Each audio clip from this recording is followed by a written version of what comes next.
Yeah, he's an interesting character. I mean, there's Yeah. I've seen interviews where it's almost like his shyness is played upon in the interview. Like I remember when he did an interview with Dustin Hoffman because they were both in Wag the Dog, Oh, and whenever the interviewer asked a very complex question, Hoffman almost intentionally, you could tell he's doing it on purpose. He would just turn to Bob and say, "Yeah, yeah, go on." And it's like, and De Niro would be like, as he would do, because it's like a running gag now that he's so shy and so difficult to, talk to.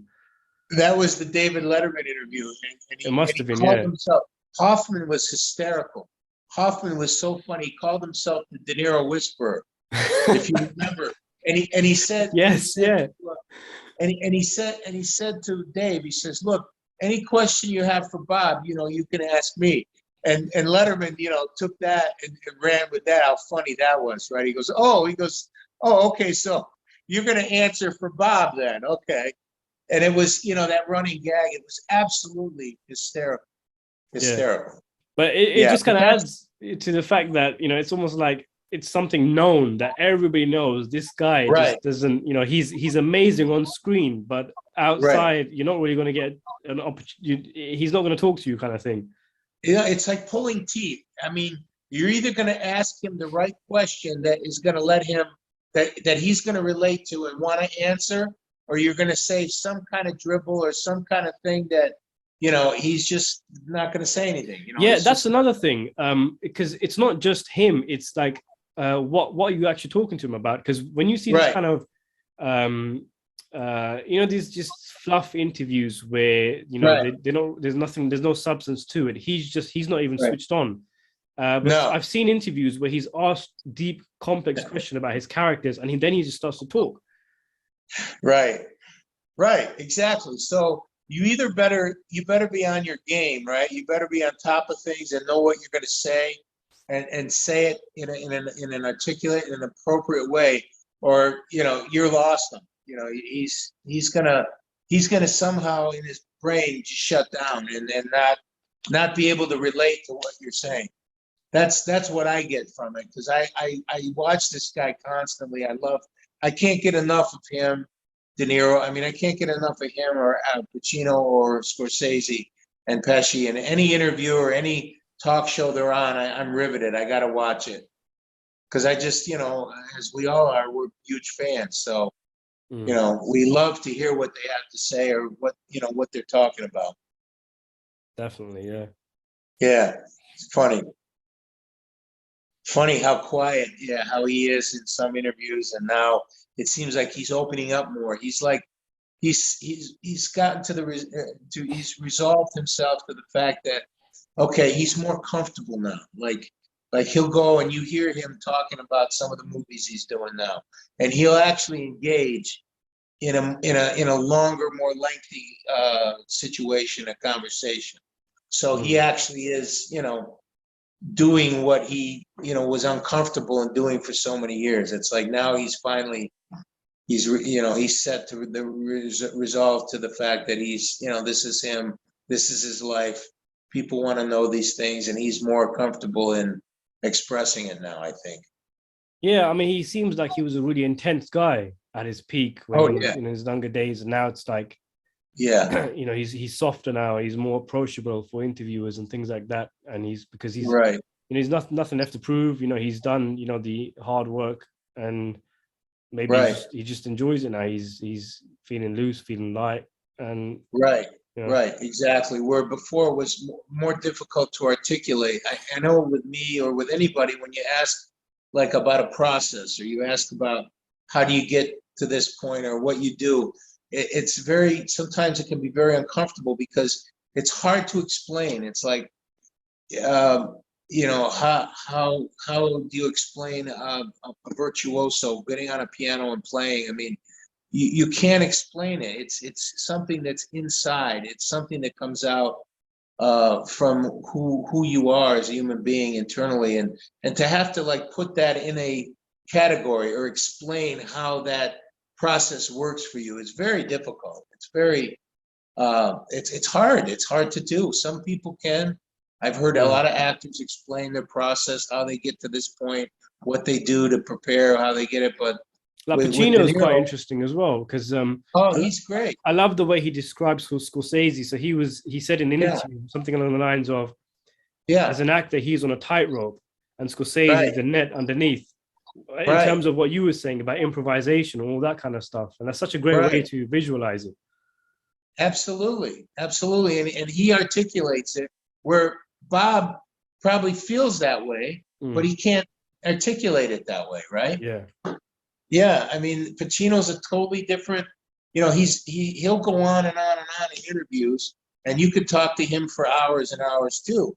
Whereas sometimes I could see, like you said, some of the interviewers that are interviewing De Niro are like cringing, like, "Oh Jesus, what?" They're trying to come up with something to get him engaged and to get him his attention, and it's just not happening. So mm, they're like struggling to try to say something funny or witty, and it comes off really constricted and contrived, and it just doesn't come off right.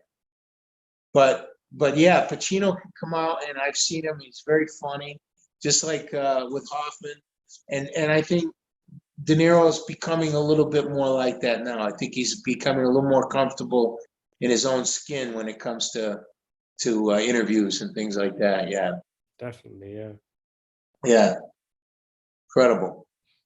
So yeah, Craig, I am so happy that you said that, let's do this thing again, because I was feeling so depressed. I'm not feeling so depressed anymore. And I mean, I loved that conversation we had, which is gone now, but I'm equally as happy that we had what we had today. And you're such a nice guy. You're so easy to talk to.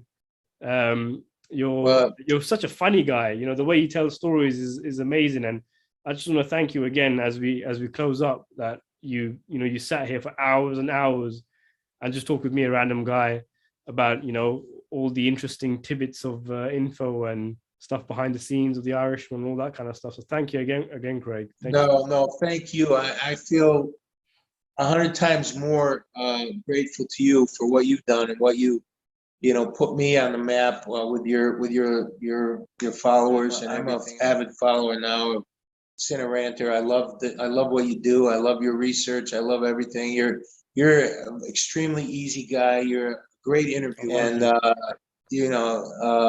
think we touched upon it a little bit. I wish you had a syndicated show or something on a national level, because you're spot on, man. You're really good, and without sounding like I'm sucking up to you or anything, because I'm not like that. But I'm telling you from my heart, you're phenomenal at what you do, and I'm glad that I was able to find you in this crazy world of social media and YouTube and all that, and I think what you do is phenomenal. I love what you do, and I'm very happy that you chose me to to talk about my experiences. Thank you.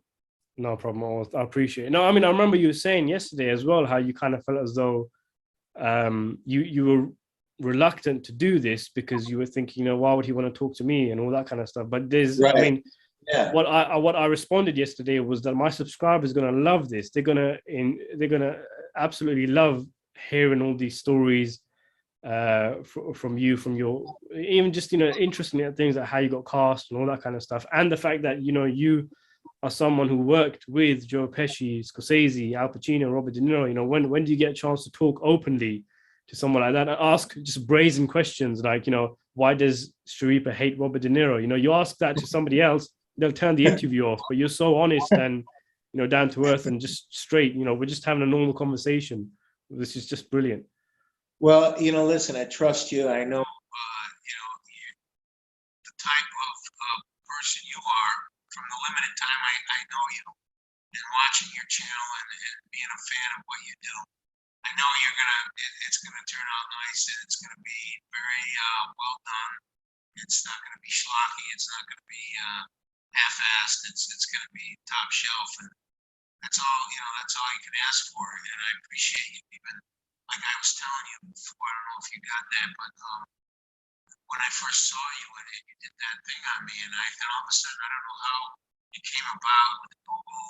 When you Google yourself or you Google a name or something, how your video popped up on my screen, and there I am, and you're talking about me, and I'm like, holy shit! I mean, how does this guy know me? I mean, I thought it was like one of those candid camera moments where I'm going to be bumped, where somebody's where it's going to be like a friend of mine that said, I set it all up, I told this guy, and it's like, you flattered me. Like, I was so humbled that, somebody would take the time and really like thought in the thought process of doing it right and articulating it and explaining my character and everything. And I'm thinking, man, oh man, this guy like plucked me out of obscurity. Like he like found me somewhere.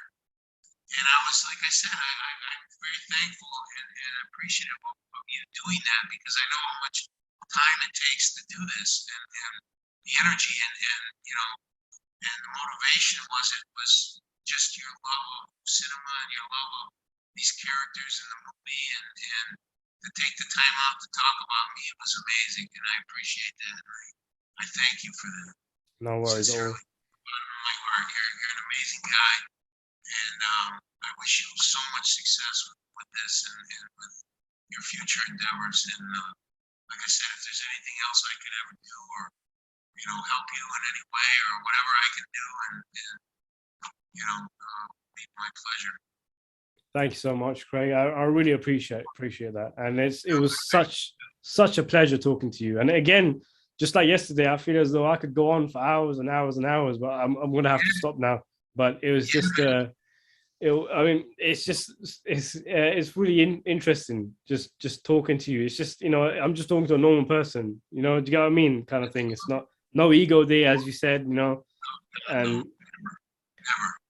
Sure. I mean, I'm sure that when it comes out, subscribers of mine are going to say, oh, you should have asked him this, you should have asked him that, and I'll probably put together all the questions, and maybe we could do something in the future. Yeah, we could do a follow-up. Sure, what the hell? I love Imperioli, and I do love Steve. What he contributes, what they contribute together, their chemistry cracks me up. I mean, I could sit and listen to them bust each other's balls and talk candidly, about things where they're not worried about if they're going to offend somebody, or if they're going to say something wrong or whatever. They're just speaking openly from their heart, and it's funny, right? I mean, that's what people want to see. They want to see the reality of what you're saying, not fluff, or not bullshit, or not self-grandizing, without using that word again and again. But instances where you're patting yourself on the back, or you're kissing David Chase's ass, or you're kissing this one's ass. You're talking realistically about what you were thinking, the thing on the set. Who was an asshole, who was a good guy, who was, and that's what people want to hear, really, right? At least I do. I enjoy hearing stuff like that. Yeah, I mean, yeah, people want real talk. I mean, it actually reminds me. I was contacted by a director of a film. I don't know what I should say. I mean, he's not. It wasn't a very high-profile one, but he made a film with Harvey Keitel in it, which the film itself was, well known to an extent. And wasn't Abel Ferrara, was it? No. He's very high-profile, but I asked him whether, because we talked quite a bit, and he gave me some tidbits of information about the film before it came out, and I asked him whether there was an opportunity, maybe if we could do an interview or something. But the kind of gist I got was that the answer was yes, but only if I gave his film a positive review. And oh, really? That's where I kind of think to myself, you know what? I don't want to end up I don't want to be a sellout. I can't lie to my audience and say I liked the film if I didn't like it. And the film came out and I didn't like it. And it was a choice, because I wasn't as well known now. I mean, I'm not well known, but on YouTube, 60,000 subscribers is a nice amount. But I wasn't as well known then. And I thought it was one of those where, do you sell out and kiss the guy's ass and get that opportunity for yourself? But I thought to myself, you know what? No, I'm going to be honest about it. And then he didn't contact me after the film came out, because he probably saw the review. But I think, honesty trumps, because you just lose. I mean, you know, you can use this example and put it in other situations, and you end up losing your soul. You know, you just end up being a shill, a sellout, and I don't really want that. And that's one of the reasons why it's so cool talking to you, because we're just two guys, just, you know, having a casual, cool conversation. Yeah, I mean, we share the same love, and we both have realized that I think if you did that, Chaz, if you would sell out, I think you would lose probably half your subscribers, half your audience, because they would know you're bullshit, you're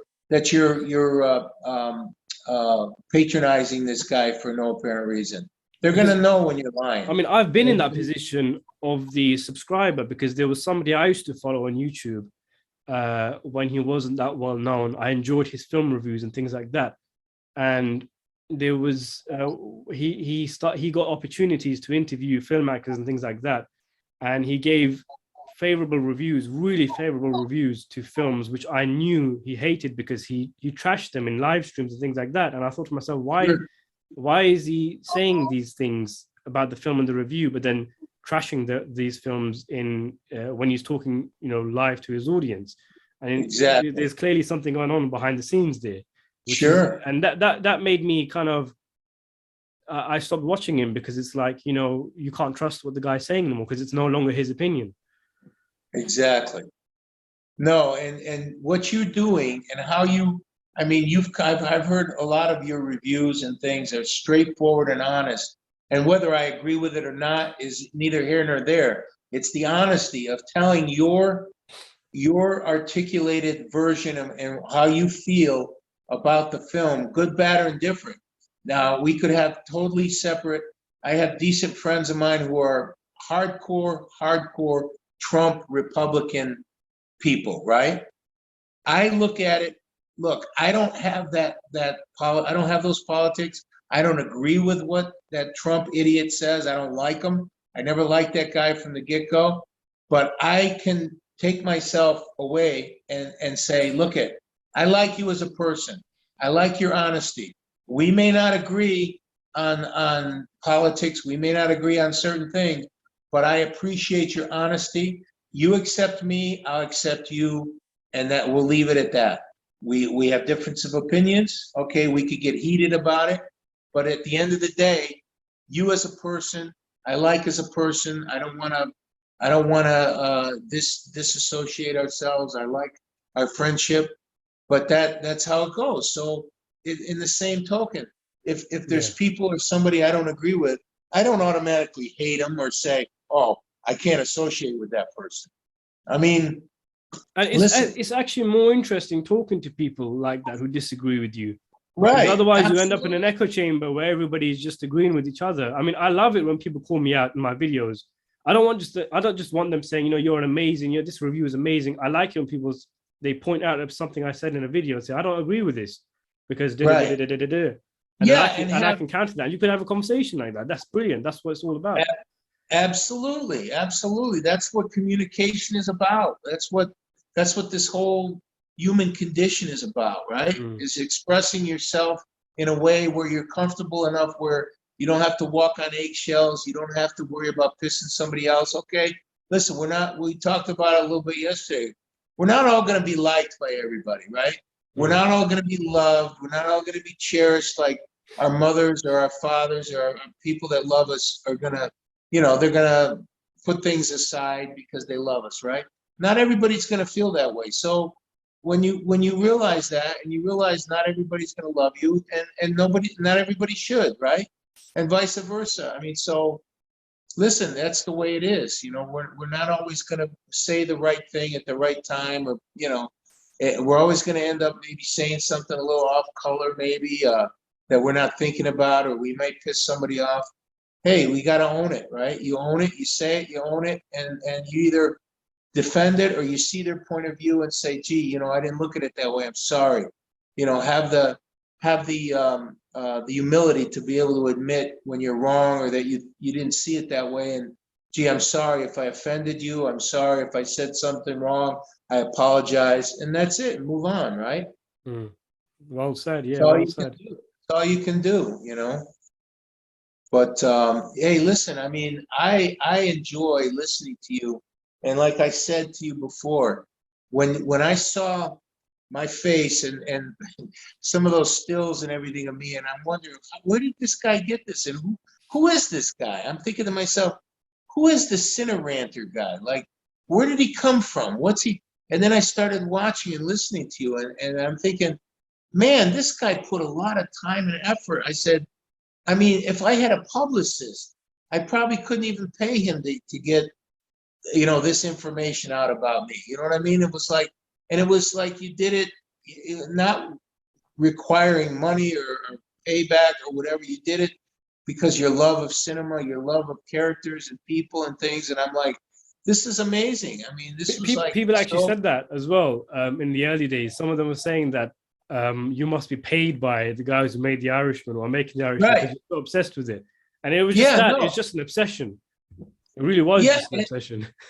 Exactly, like me. You and I must be kindred spirits. We're put, you know, the forces must have put us together, because I feel the same way. When I hear you talk, I'm going, Jesus Christ, that's in my head, man. I you know, that's how I would articulate it if I had a show or if I was doing something.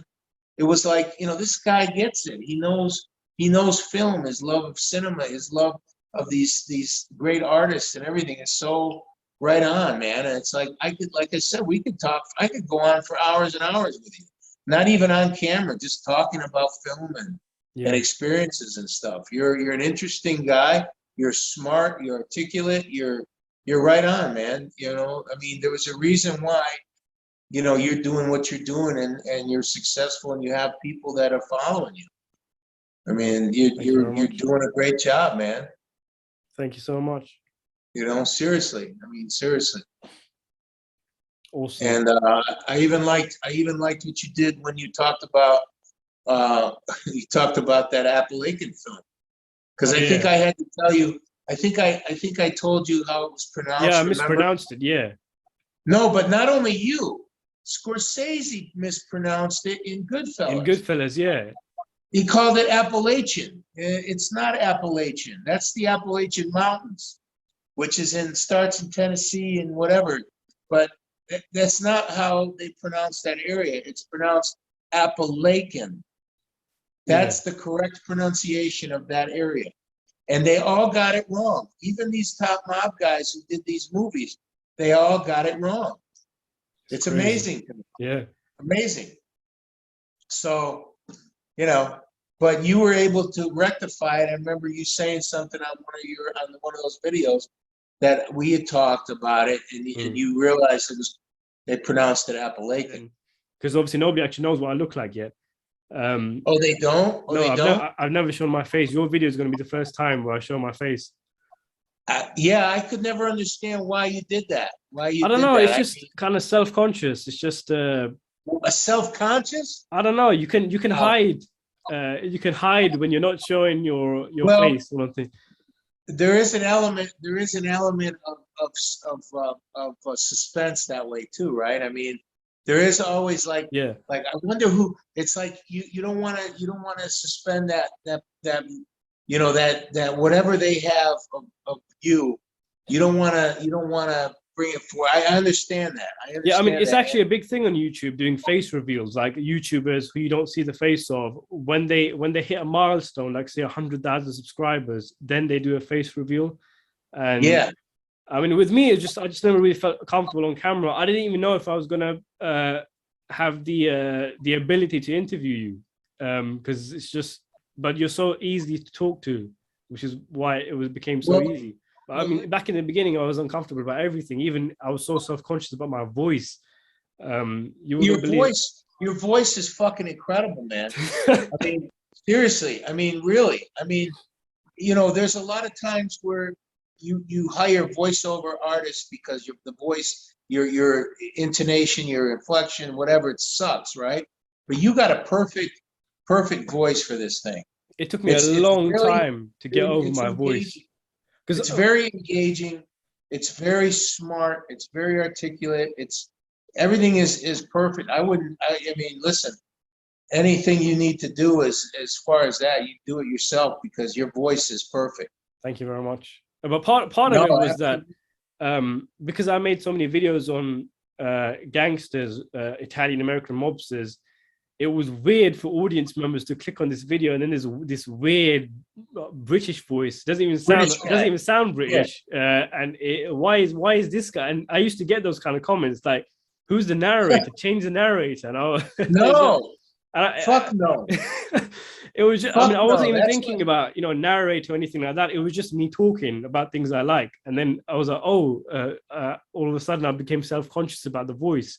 But now I'm just kind of used to it, I guess. wait. In the early days, it would have been, it probably still is weird if you're a fan of gangster films, you click on a video of mine and say No, and then it's this weird voice. It's like, where's this guy even from? And in fact, it's actually something my subscribers do.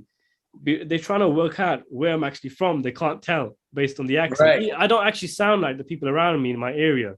There's a distinct accent in this area where I live, and for some reason, I just have a different weird voice. I don't know. No, I don't know what it is.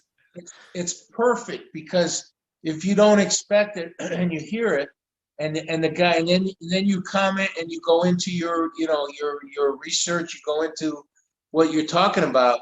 It's very engaging. It might not sound like everybody else, but that's what you want. You want to stand out, right? That's You want true. to keep yourself away from the homogenized sounding people or the Italian ethnic thing that people want to hear. No, man. I mean, what you're doing is great. It sounds great. It keeps me riveted. And listen, I mean, I'm no great expert on anything, but I love what I hear when you're talking and when you're discussing your videos and stuff. So, I can listen to it all day too. So it doesn't, the voice is perfect. So Awesome. Thanks very much. whatever you need to do now, man, really, seriously. So don't even think that way. Don't even get that way because obviously you got subscribers, you got people that want to hear what you're doing and see what you're doing. So you're doing something right. Thanks very much. Yeah, man. No, absolutely. Cool. Yeah, I hope you feel better. I hope you get well from your Thank heart you. issues. And I think you said you're battling. I think you said in the other video you're battling leukemia as well. Yeah, it's my everything is stabilized now, but there's no cure for my type of hairy cell called hairy cell leukemia. So there's no cure. It's in a good place right now. My platelets and my blood counts are okay right now. So thank God. Mm. I'm in a place where it's what they consider like a remission, even though there really is no. I mean, it could go into a different type of leukemia. It could go into a different type of cancer. I'm always at risk of that, but hey, it is what it is. I mean, I didn't think I was going to last this long. So thank God. It's like every day, knock on wood. Um, every day is a good day. That I'm alive because I should have been dead back in 2012. I mean, that's how. You can't think like that, Craig. No, I mean that's how close I was. Really, I mean I was literally at death's door in 2012. Wow. So to me, I look at it's a gift, right? Everything's a gift Yeah. from this point forward. So I'm happy. I'm very happy, and like I said, I mean this gives me something to do, something to think about, and something to look forward to. And I appreciate you wanting to take the time out to do something like this. It's great. Sure. Awesome. So yeah, Yeah. again, thank you so much for doing this. No, man. Thank you. Thank you, Chaz. All right. Cheers, Craig. I'm gonna head off now and get some sleep. And I hope you stay safe, and I hope you stay well and happy. You too. You too, Shaz. You and your family. God bless you all, and then stay safe, healthy, and keep doing what you're doing, man. Cheers, Keep man. ranting. Keep ranting. Keep running. That's a good one.